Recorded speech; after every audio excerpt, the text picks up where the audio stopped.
Ladies and gentlemen, Fred, let me get my water over. First thing I'm going to do is say, Phyllis, you are absolutely outrageous, and I loved it. The second thing I'm going to do is to tell you that this falsetto voice of mine is not the natural state of affairs, but I've got a bad cold.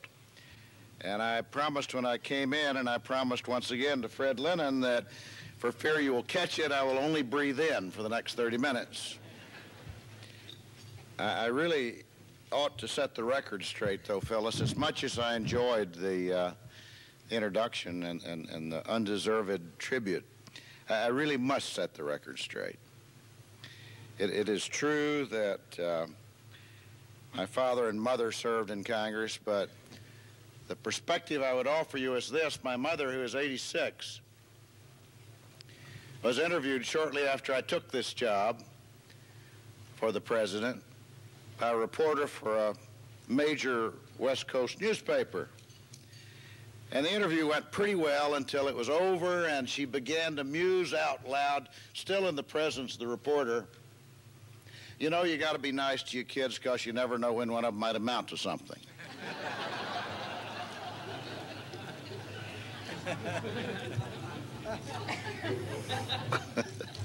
That sort of puts things in perspective. And then you mentioned my father-in-law, F. Dirksen, who was such a great man. He really was. And he had so many sterling qualities. But he had one that Phyllis didn't mention. You remember that deep, resonant, velvety voice of his? And I used to say, Everett, you choose your words not for what they mean, but for how they taste. But Dirksen was a great man, and he and I had a very special relationship. We really did. But I remember once Phyllis campaigning with Dirksen in Illinois during the Nixon-Kennedy administration. I was then a young man, but I've since recovered from that. But we were campaigning, just the two of us. I was driving the car, and Everett was speaking. He thought that a fair allocation of the duties according to our respective talents. But we ended up at Alton, Illinois, at a Kiwanis luncheon. And Dirksen promptly dispatched the requirement that his Kiwanis luncheon be non-political, and he got on to the matter at hand, which was the contest between then Senator John F. Kennedy and then Vice President Richard Nixon, and he extolled Nixon's qualifications to be the President of the United States, as Dirksen put it, the chief magistrate of our country. And then he got to Kennedy, and he said, you know, I know Kennedy well, John Kennedy well. He serves in the Senate. He's a bright young man, and I think of him as a son. But I've examined his platform, and as far as I can tell, his principal claim and justification to be the President of the United States is that he once served on PT boats in the South Pacific during World War II. He says, my friends, I have a son-in-law in this very audience who served on PT boats in the South Pacific during World War II, and no one ever suggested they elect him to anything.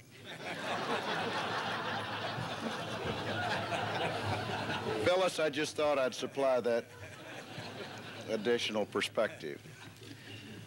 But my friends, let me get on with the matter at hand. We are here not only in celebration of the 5th annual Ashbrook Memorial Dinner, but in a very real and special way, as Phyllis once again touched on in her introduction, we're celebrating the essence of American politics.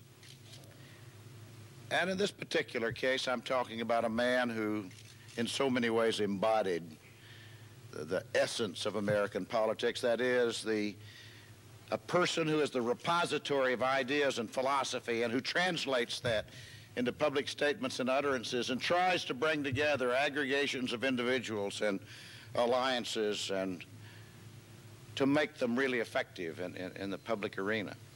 Now, that's what politics is all about, because it is also an implicit recognition that in this great republic of ours that our founding fathers intended and we have perpetuated, the concept that the ultimate sovereign in this nation is the collective judgment expressed by the people of this nation on election day. It is more than a theoretical concept that the people of the United States are indeed sovereign. It is realistically demonstrated on every election day. Whether it's a federal election to elect the entire body of the House of Representatives, or a third of the Senate or the President and Vice President, to elect a governor of the state assemblies, to elect a mayor or other officials. This is the expression of the sovereign's will. And it's too important, my friends, to tinker with. It's too important to take lightly. Politics is perhaps the most important secular undertaking in which a conscientious citizen can engage. It is the embodiment of the freedom of this nation and the concept of the ultimate sovereignty of her people. So politics is not a game. It is not an athletic contest. It is not just winning and losing. It is the matter of formulating public policy in the white-hot heat, in the crucible of public debate, in the political arena. So I am here, my friends, to celebrate politics and to express to you my personal satisfaction at having inherited a political tradition in my family, having committed much of my life to public service, and here to urge you to consider the same. That's really what John Ashbrook said in his conservative pronouncements, in his public utterances, in his celebrated controversies, and the great antagonisms that grew up from time to time among his adversaries. It wasn't for the purpose of making enemies or creating friendships, but rather for the testing of ideas and formulating the future public purpose of a nation. And this man, whose memory you honor and for whom you've done so much in the creation of this perpetuation of his principles, was among the dozens, the hundreds, the thousands of conscientious men and women in this nation who have committed something of their lives to politics, politicians. My friends, there's much right with American politics, and I've perhaps idealized it for you, but I believe these things. But there's some things that are wrong with politics, too. We talk about recruiting candidates, raising money, utilizing television, organization. All those things are essential. But I think we do something very badly in the American political system, and that is to convince our young men and women that it is an honorable undertaking and a solemn responsibility. I don't think we recruit enough the right people. Politics is not a career. Politics is an opportunity, and it's a solemn trust. And I think those of us who have committed our lives, or some of it, to public affairs and have a great concern for the future direction of this nation and the formulation of the next set of policies that will govern our country, that we should give special attention to the matter of recruiting young men and women and imbuing them with the view that they owe something of themselves to the political system. We need to do that. I especially commend you for the program of Ashbrook Scholars. There are other programs around the country that try to sensitize young men and women to the importance of public endeavor. And I think the political system as we know it will depend in large measure on our success in a continuation of that recruitment. Let me leave that subject for the moment and talk about something that's nearer and more practical, perhaps, in your view, and that is the present state of politics, the present state of developments. You might like to know, by the way, how I came to be Chief of Staff to the President of the United States. Incidentally, I've always served in elective office. This is the first staff job I ever had. But it's a good job. You have an office right next to the President in the West Wing of the White House. And the President has these nice airplanes and helicopters and things, and it's really nice work, Fred. You know, it's not bad at all. But, and he's trading in his 707 for a 747. I don't have another friend who can say that. But it's still staff work, and I understand that my job and responsibility is to manage the staff of the President of the United States and to see that his ideas, his views, his policies are faithfully followed by that staff and executed by the government, the administrative department, the executive department of the government. That is my job, and I know that. And I'm delighted to have that opportunity, but it's not what I set out to do in 1988. I had planned to run for president in 1988, and indeed I had, indeed I had summoned up my family and took them to Florida at great expense. And I had my wife and my daughter and my son and his wife and my two little grandsons down there. And we'd had one meeting, and I told them I had decided to do this, and I wanted to talk some more tomorrow, that meaning the next day, about how they might be able to help. And then I took my 5-year-old grandson to the zoo in Florida, in Miami. Dade County Zoo, by the way. It's a nice zoo in case you're down there and you like zoos. But while I was at the zoo, the president called and my wife answered the phone. And according to her, at least, the conversation went like this. He said, "Joy, where is Howard?" Says he's at the zoo. And the president chuckled and said, "Wait till he sees the zoo I got in mind for him." And he asked me to come back to Washington, and I did, and got up there, and he asked me to do this job, and we worked on that for a while, and I agreed, and got on the plane, flew back to Florida, and got my family together, and said, "I'm not going to run for president, I'm going to be the president's chief of staff," for 22 months. And my daughter-in-law, who is a marvelous girl and the mother of these two little grandsons, looked up and said, "I can tell you one thing about this family. It can change directions faster than any outfit I ever saw." But that's how I got to be chief of staff. But I want to tell you, I'm not a candidate for president in 1988. I'm not going to be a candidate in 1988. I have one political ambition in 1988, and that is to see that this president has his proper place in the history of this nation as a great chief executive officer.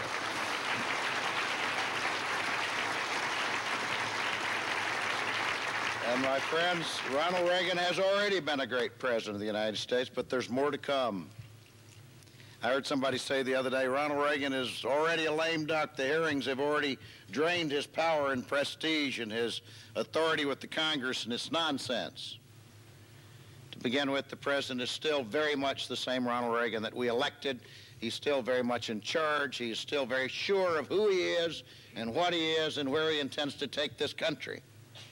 They have not damaged Ronald Reagan. He's still the president that you know and love.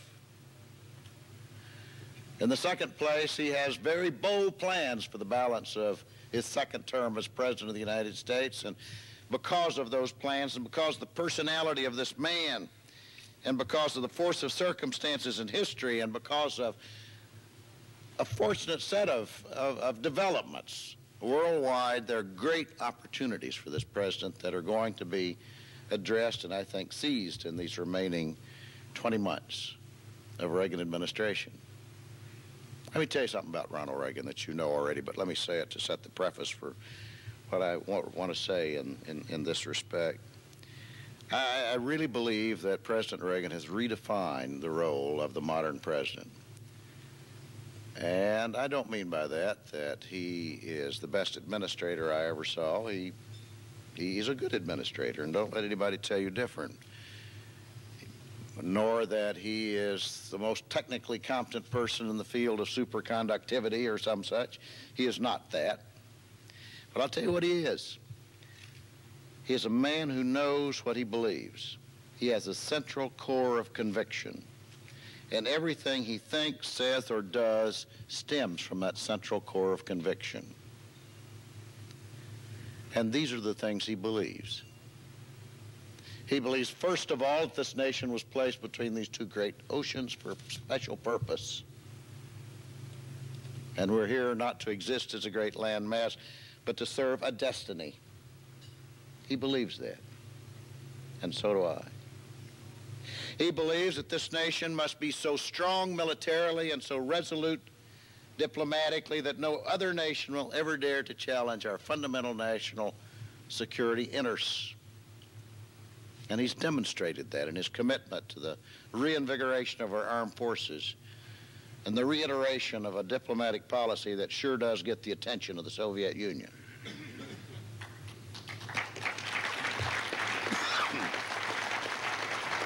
He believes that a government has grown too large, too stultifying, too restrictive, and that Americans need to have a reduction in the level of not only the economic burden of taxation, but also the regulatory burden. He believes that. And he's demonstrated with legislative leadership and accomplishment that the country generally applauds and the Democrats don't dare to change. He believes that, and so do I. But he also believes that the presidency is a humane job, a compassionate job, a caring job, as the chief magistrate, as Dirksen says, the leader of all the people of this nation. And it's best illustrated maybe by a story that really did happen on yesterday down in the Situation Room in the basement of the White House, where the Joint Chiefs of Staff and the director of our intelligence apparatus and others were briefing the president and those of us who were on the national security roster about USS Stark. And we were sitting there listening to these terrible unfolding stories about Exocet missiles and radar guidance and all sorts of technical things. And the president interrupted and said, "How many men did you say were killed?" And somebody said, 37, Mr. President. And then they went on talking about interrogation devices that are supposed to tell when missiles are locked on, and about procedures and techniques that you could use to divert the missile. And he said, "And where were those boys?" And then an admiral said, "They were in the forward cruise quarter, Mr. President. They died there." Went on with the technical description, and they described that they died from fire, really. And the president looked up in the middle of this terrible description of the techniques of modern warfare and these engines of war, and he said, "Do you think they died quickly?" You know, it was a moving thing to me to see a president of the United States, the commander-in-chief of our armed forces, who could pull himself away from the technicalities and detail of that event and be concerned and caring for how 37 Americans died. He's a concerned and compassionate man, and it shows through at every turn. Sometimes it shows through, and I wish it wouldn't. Like when Sam Donaldson yells a question at him. And I say, "Mr. President, you don't have to do that. You don't have to answer those questions." He says, "But I just can't leave without answering." I said, "Yes, you can. You are President of the United States, and you can do that." And he said, "But Helen looked like she had a question she wanted to ask." And he is so generous. He really is so human and kindly that I point out to him, you are entitled to do that, but that is an aspect of the presidential personality that I would like to address in a quieter moment sometime. But he's a remarkable man indeed, and he has much to contribute, much yet to do.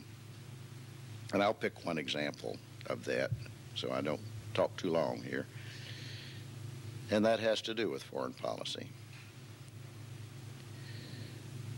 Controversial subject, arms control, has always been. But it's remarkable that in the 7th year of the Reagan presidency, for the first time in the history of the nuclear age, for the first time since World War II, for the first time since those terrible bombs were exploded in Nagasaki and Hiroshima, there's a realistic prospect that we may be able to significantly reduce the number of nuclear weapons in the world. Some will say, "Well, what about SALT? SALT 1. But SALT 1 didn't do anything except put an upper limit to which we could build, both sides. SALT 2 was essentially the same thing. It only placed a limit on how many launchers you could still build in the future. The Vladivostok Agreement did the same thing. But the conversation that the President of the United States has brought the Russians to the table to discuss is the destruction of hundreds of nuclear weapons, not new limits on how far you can build, but deep reductions a significant reduction in the risk that we may incinerate ourselves in a nuclear holocaust. And you can bet your booties on one thing. The Soviet Union would never be willing to come to the table and talk to us about destroying their nuclear weapons if Ronald Reagan hadn't committed to make this the strongest nation on earth militarily. It never would have happened.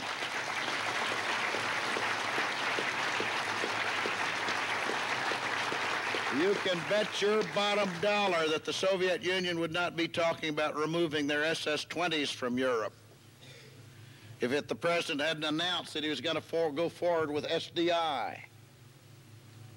You can be sure that the Soviet Union would not have taken Ronald Reagan seriously if he hadn't made those scathing speeches talking about the evil empire and pointing out what the Imperial Russian Empire really was like. But through a combination of those things, he made America the fearsome force that she is and ought to be, and made us worth dealing with. That's what he did, and that's historic. I don't know whether we'll get an arms control agreement or not. I hope we do, and so does the president. But I'll tell you something else about this president. If he doesn't get the agreement he wants, he's not afraid to fail. And all this nonsense about he's got to have an arms control agreement to be the capstone of his career or to divert attention from budgetary issues or the Iran-Contra hearings or some such is poppycock. If Ronald Reagan gets an arms control agreement with the Soviet Union, it'll be because he brought them to taw by making America strong and resolute and determined.